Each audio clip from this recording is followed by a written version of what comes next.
What's up everybody? In this video, I'm going to tell you if you should buy the Cricut Influence.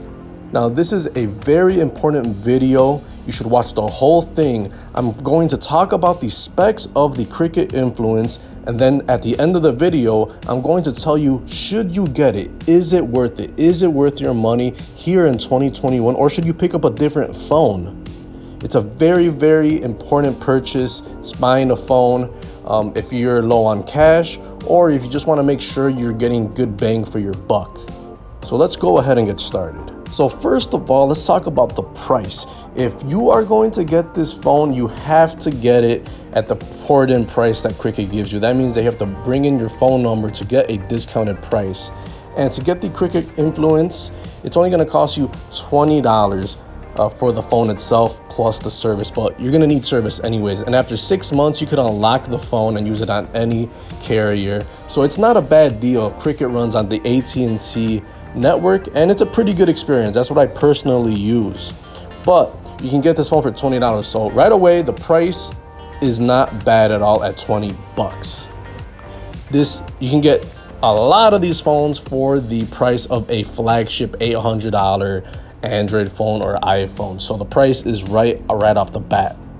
So you're gonna get a plastic build, but it's not too bad for the price is expected.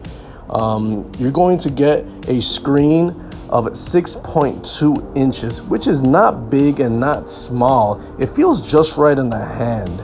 It's a 720p HD screen, which is okay. It's not a flagship, but for the price, it's okay. I'm okay with the 720p display. It's not too bad. It's a PPI of 271, which is on the lower end. But if the screen isn't on the top of your list, this is gonna be good. Next is gonna be the battery. The battery is not bad, not good. It's just average. It's 3,300 milliamps. That'll get you through most of the day. I think if you're an average user, you should get throughout most of the day without needing a charge. For the processor, you're getting a decent processor, a 1.8 gigahertz Qualcomm Snapdragon 460. So this is a name brand processor. It's not a MediaTek or some unknown brand processor. You're getting a decent processor for the price. It's not a flagship by any means. It's not an $800 processor, but it will do all the regular apps with no problem. Performance will be just fine in this device. Just no heavy gaming and no crazy video editing or music editing and stuff like that. This is for the average person that just wants to run their YouTube, check their Facebook, their Instagram, do messaging, do maps. All that good stuff will work just fine, and a few light games here and there, you'll be totally happy. And you do get a nice amount of RAM. You get 3 gigs of RAM, which is okay for most people. It's going to hold several apps in the background. You shouldn't have any issues really with apps closing in the background unless you're running a million apps. Storage is 32 gigs. You could use 23 gigs. It's available to the user, but it could be easily expanded with the micro SD card. So storage is not really an issue if you can't survive on 32 gigs. So if you can add for like $10, you could like double up or triple up the storage on this device, no problem. Even flagships don't even have a micro SD card anymore. You also get a headphone jack, which is nice. If you still want to connect your headphones, your mic, or you want to connect to your car via aux cord to listen to music, that option is there. That's another thing that flagships don't have, and this $20 device does have.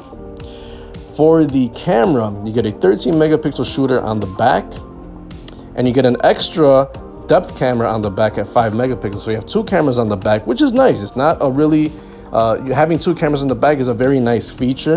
And you can shoot video in 1080p. And that's pretty good for most people. I personally am okay with 720p sometimes. So 1080p at this price point at $20 is not bad at all. Of course, if you're really into video and to taking pictures, this isn't going to be the best camera. It's not gonna rival an iPhone or a S21 or anything like that, but you'll be happy just shooting a quick picture in the right setting with the right light or outside, sending it to your friends or sending it to social media. You'll be just okay, no problem with this camera. Front camera for the selfies, you got a 5 megapixel shooter, and that's good enough for video calls and just taking a quick snap here and there with your selfie. The weight of this phone is not too bad. It's 6.5 ounces. It's not too heavy. The overall size is 6.2 inches tall, 3 inches wide, 0.35 inches thick. So this is the same size as most Android phones out there, same weight. It's gonna feel like you have a, just by the weight and the overall size, it'll feel about the same size and weight of a flagship phone. For Bluetooth, it's gonna be just fine. You can connect your your wireless headphones, you can connect your wireless speakers, your smartwatch, your smart bed, no problem. For charging, it has a USB Type-C port, which is in line with all the other newer Android phones out there. This is a very popular port. It's the same port found on laptops such as Chromebooks, Windows PCs, iPads, other tablets. It's found all over, so it's a very versatile port. It's not a micro SD or micro USB type port. It's not old school. This is very in line with a modern. This feels like a modern phone. And for unlocking and security, this phone has a rear fingerprint reader, which is pretty good. That's the same thing that's found on Google Pixels.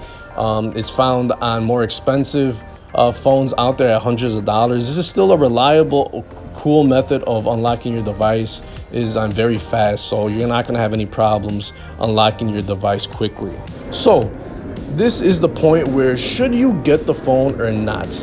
And I think if you could get this phone for $20 when you port in your number, you'll be satisfied. I think you shouldn't pay anything more than 20 bucks to get this phone, because there's some options out there that are more compelling at a little bit higher price point. But for $20, you can't go wrong with this phone.